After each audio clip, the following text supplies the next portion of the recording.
We got news on Thursday morning that Florida State has called a board meeting for Friday where it is reported that they are expected to begin the process of challenging the ACC's grant of rights. Bud Elliott on the Cover 3 podcast has indicated, I expect the FSU Board of Trustees to approve a legal filing Friday, the first step in an exit from the ACC. Bud, oh, you're here. Oh, God. Sorry. I was reading your reporting and I was like, oh, God, you know what? Like, I should probably ask him. So when we got off the show, full transparency here, you had gotten some indication that we were moving in this direction for something to happen this week, specifically on Friday. Now that we've gotten a lot more, not only the board meeting on the calendar, but some additional reporting around the Florida State's thinking, including from yourself, what do you see? Can you set us up, and then we'll dive into the next steps? Florida State does not want to be in the ACC. They view it as, I think, like an anti-competitive league going forward. And I think that they're fully of the belief that there's basically two leagues going forward, and they want to be a part of one of those two leagues eventually. The Board of Trustees has to approve legal action for, and so that is the formality. The board will meet tomorrow. My expectation is that they will approve a lawsuit against the ACC. Part of that will be that they are seeking declaratory judgment that the grant of rights is invalid and unenforceable, which seems kind of crazy to think that would actually happen. However, we can't fully know that because nobody has ever actually challenged a grant of rights. FSU's lawyers, as well as Clemson's lawyers and a couple other teams, have been to the ACC multiple times to view the document. Due to basically trying to make an end run around sunshine laws, the conference does not allow schools, because they're public schools and they're subject to public records request, to actually have a physical copy of the grant of rights. So they've had to visit multiple times, to Charlotte, the ACC headquarters, to see the document. My thought is, like, wear some Google Glass so you go home with a recording. But, that's a Connor Stallions thought right there. That is. All right, but quick question for you though. So I am under the impression that this legal, the board meets to approve a legal challenge. The legal challenge is to the grant of rights, which then kickstarts this is not specifically them approving an exit from the ACC. This is Correct. Approving a legal challenge so they can get more clarity on how much it is going to cost and what hoops they have to go through to leave the ACC. Yes, correct. So depending on the outcome on the first part, which honestly, like, if I'm them, I'm probably suing on multiple grounds here with multiple different things. We'll see on the declaratory judgment what that'll happen if they get that or not. But this will determine the number, right? What's the true exit price? Maybe it's zero. I kind of doubt that, to be honest, but I can't fully rule it out because, again, nobody has actually challenged a grant of rights before. I think there are a number of issues here that will probably come up, and if I had to peg the most likely outcome here, in my opinion, and I haven't seen the filing and I haven't seen the merits, so again, we're kind of flying blind here on this. My guess is they will get somewhat of a reduced number and then leave the league. From there, they would finance that number via some private equity connections that they have. Private equity views college football as a real investment opportunity. They think it's priced extremely cheap relative to some other pro sports leagues like the NFL, for instance. And then we would see where they go from there. Emptying the notebook. Does that mean they go to the SEC or the Big Ten? I really don't know at this point. I think there is some chance that they could go to. I think something fundamentally changed with some of Florida State's power players the other day when they got left out. Yeah, and that is KJ Bolden. Probably not. But I mean, hey, like I'm sure they get negatively recruited like crazy about being in the ACC compared to the SEC. Like that is definitely a thing. There was a group of people at FSU who I know who were very much like, it's SEC or nothing. And I think they changed. I think they're like, no, now it's just get out. Like, this is not a serious football league moving forward. It's not a power league. And I mean, heck, what the playoff commissioner said, kind of reflected that with the whole so-called Power 5 comment that he made in response to Senator Rick Scott the other day. Could you have to go independent for a year potentially to create more separation and kind of disentanglement, potentially, because of course with ESPN there is the issue of ESPN having the ACC's rights and the SEC's rights. It would look odd if you join the SEC immediately after leaving the league. So I think there are a lot of options on the table here, but ultimately I just had not expected FSU to remain in the ACC. I think everybody in the league was like, all right, put up or shut up. Do you actually really want to do this? Be the first to do so. And then we'll see who else follows. Interesting. Well, I mean, we're also talking about a different timeline here. Like a legal challenge to the grant of rights then kickstarts the court process. And my expectation is that's like, what, 4 to 6 months before we even get any kind of ruling on that? Yeah, I don't think they're out next year, clearly, right? You would have to have already posted notice. The earliest they could be out would be for the 2025 season. That still, to me, seems fast, but obviously – I don't think anybody thought they were going to file this up until 2 weeks ago. I didn't think they were going to, file a legal challenge before Christmas.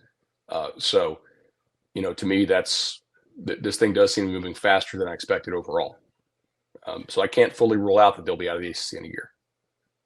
So the only thing that's changed is there's more. I mean, obviously there's more desire, but Florida State has made it. They've not kept it a secret. They want out. Like, what's changed? Just they're willing to try this legally? I mean, that's essentially what's changed? I think willing to do something official in public, right, is like a true, like, okay, you guys are actually going to go sue the conference? Yeah, we're going to actually go sue the conference. It's like, I think it shows a level of seriousness to your actions to the other members of the conference who would be likely targets. Well, what do y'all think about this? I also think that the Big Ten and the SEC are not going to extend an invitation until they know that Florida State's got legal clearance. Correct. They don't want to be on the other end of a lawsuit, taking on all this legal baggage. So Florida State needs to if there are back channel conversations between Florida State and the SEC and the Big Ten, it is my educated guess that everything says no invitation until you clean your house up and make the path clear. You remove obstacles, you figure out what it's going to cost, you raise that money, then we can start to, think about our relationship moving forward. But you've just got too much baggage right now. And so challenging the grant of rights, if anything else, just brings clarity to what seems to be an obscure number of what it would cost actually to be able to leave the conference. Have you heard anything about the Big 12 with Florida State? No, but I'm sure the Big 12 with its media leaks would like for that to be considered as an option. But no, I have not. Doesn't that make little I don't think. sense? I don't think did somebody say that to you, Danny? Yes, that's why I've heard that. It to me too. Might have been the same person. Right, but I don't think I believe it. Like, I'm like, it No. doesn't make a whole lot of sense. If you don't consider the ACC a serious league, why in the hell would you consider the Big 12 a serious league? None of those teams compete for what FSU's trying to compete for. The only advantage.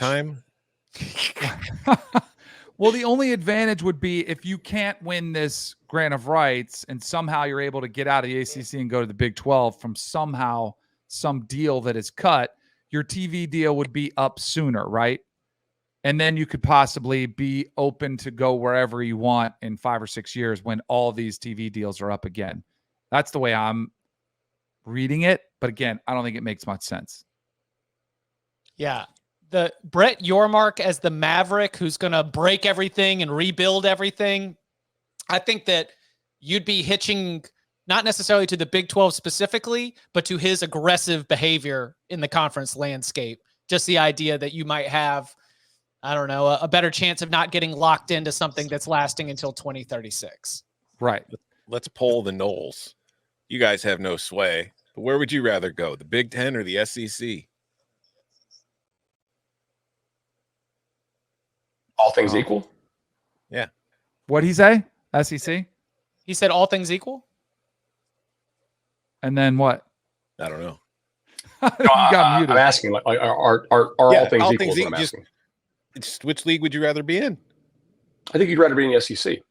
You have more natural geographic rivalries to be able to drive to, and like you're around more people who are in the SEC. Daniel. I mean, We are a finer academic institution. I hate to be that dragged down by the SEC. No, I think I've said this a long time. The SEC is a better fit, clearly. There's already built-in rivalries. You already play Florida every year. They used to play Auburn. They played Bama. And I get like you've had some games against Big Ten opponents, but I honestly don't care.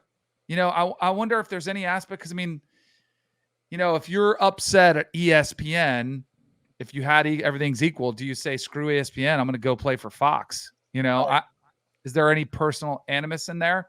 Is it easier, in the Big Ten? Do you just go for that one and say, hey, maybe it's easier to win that, but it's not getting much easier with those 4 new schools coming in? So I would say either one you take, And don't get it twisted. The television networks will have a say. Right. Yes. Yeah. Like what we are seeing right now, what we will see on Friday at the Board of Trustees meeting, whatever kind of legal action, if it is officially filed on Friday, maybe it is, the meeting's at 10 a.m. Maybe then they file it in court that afternoon. The process is kickstarted, but we are still, by my mind, a couple steps away from any kind of end game in terms of Florida State and finding a new home. Is that a fair read of this, we think? Because then the next steps then are like, okay, well, if you're Florida State and you've gone through all this effort and, the Big Ten and the SEC, you finally have cleared things out. You've gotten all the money. You figured out how you're going to do it. Well, now are you going to get a full cut? Or are you going to have to take a sweetheart deal like Oregon and Washington did? You're the one from a negotiation standpoint. You don't have any leverage. You're breaking your way out and saying like, please, somebody, hey, you're saying like, please come pick me up. I actually think you might have some leverage. And here's how. You're one of the last, like the few premium properties out there who's not spoken for.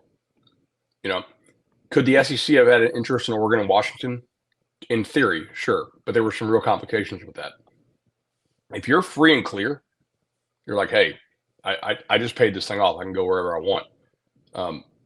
Do I think ultimately you would have to take a reduced cut to start out? Yeah. And I think you're like, cool, finance it, right? Right. That's what the private equity is for. Yeah. And you set up something like SMU did, where you're like, well, we got money. But this could absolutely set up a bidding war, right? Does the SEC, despite the fact, clearly the SEC is not going to extend Florida State an offer, while it's a member of the ACC, given that they're both conferences are essentially owned by ESPN. Correct. That would just be, that's bad business. But if they're free and clear, the SEC is going to have to make a decision. Okay, when the Big Ten comes for FSU, do they want to play some defense? Do you really want the Big Ten footprint to extend down into Florida, into the Carolinas, right? We don't know. My guess is the SEC probably doesn't want that, but to what extent? How much are you willing to pay to prevent that? So do I think best guess is they would have to take a reduced amount, but it's a total guess, man. I can't rule out a bidding war for, one of the last few properties that would form the Super League. I just think this is crazy. Because I think if Florida State wins, what does it mean next, for the ACC? Are they all of a sudden pilfered? Do other schools go as well? Well, wins on what? On the declarative action or on like a bigger lawsuit? I guess both. I guess it'd be if Florida State can find their way out and other schools start. Because you think Clemson's going to sit there and stay behind? Of No, course, they'll let Florida State go first. Right. If they win on a deck action, you got a lot of schools out there like, oh, snap. And those schools are named like Mississippi State, Indiana, right? South Carolina. Like all those schools that currently make a lot more than they actually bring to their conferences. If those grant of rights aren't enforceable, you got Ohio State thinking, why are we taking an equal cut with everybody else? Now, granted, this is why I think it's extremely unlikely that they actually win on the deck action. I think that it's like legally, there have been too many people that have studied this thing to believe that it would be as simple as, dropping it in there and winning.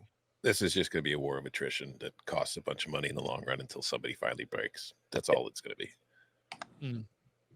So Friday, 10 a.m., Board of Trustees meeting.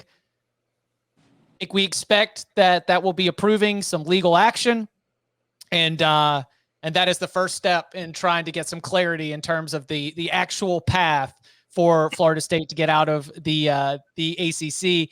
And shout out to From the Tailgate. This is an old cliche, but one that still rings true. The only winner in situations like this are billable hours. But you left the legal profession to come be with us. Oh, You could be rich. You could be rich with this billable hours.